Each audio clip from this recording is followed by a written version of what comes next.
अलीगढ़ की संकरी गलियों में एक लड़का था जिसकी जेब में पैसे नहीं लेकिन दिल में सपने भरपूर थे। ये वही लड़का है जो आज कोलकाता नाइट राइडर्स और टीम इंडिया के लिए मैच जिताने वाले फिनिशर बन चुके हैं। ये नाम है रिंकू सिंह का।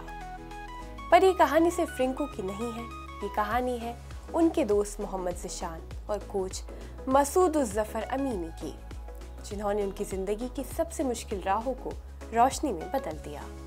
आदाब, मैं हूँ आपके साथ अमीना माजिद और आप देख रहे हैं आवाज़ वॉइस। रिंकू सिंह के पिता गोविला गैस गोदाम में सिलेंडर डिलीवरी का काम करते थे और महीने के महज 2000 रुपए कमाते थे।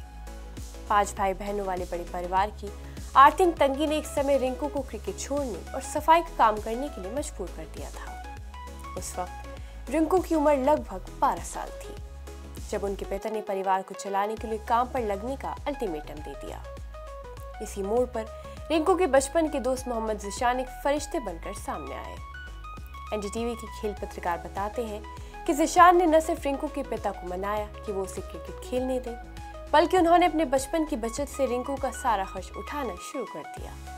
यही वजह है कि जब रिंकू को कोलकाता नाइट राइडर्स ने खरीदा तो उनकी बहन नेहा सिंह ने फेसबुक पर तस्वीर शेयर करते हुए लिखा कि ये ज़िशान भाई ही हैं जिन्होंने उन्हें कोलकाता नाइट राइडर्स तक का सफर कराया है।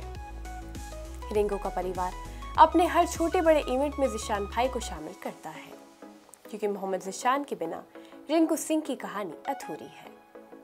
वही रिंकू सिंह के करियर को तराशने में दूसरे अहम मुस्लिम शख्सियत है उनके प्रारंभिक कोच मसूद उज़ ज़फ़र अमीनी।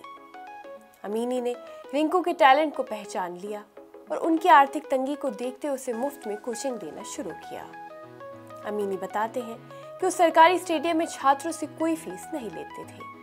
आज उनकी अपनी एकेडमी में बच्चों की संख्या रिंकू के प्रभाव की वजह से दोगुनी है। रिंकू सिंह की कड़ी मेहनत और 2 मुस्लिम दोस्तों मोहम्मद ज़िशान और कोच मसूद उज़ ज़फ़र अमीनी के समर्थन का फल है कि अलीगढ़ का सितारा जिसने गरीबी की बेड़ियां तोड़ी अब भारतीय क्रिकेट के शिखर पर अपनी चमक बिखेर रहा है।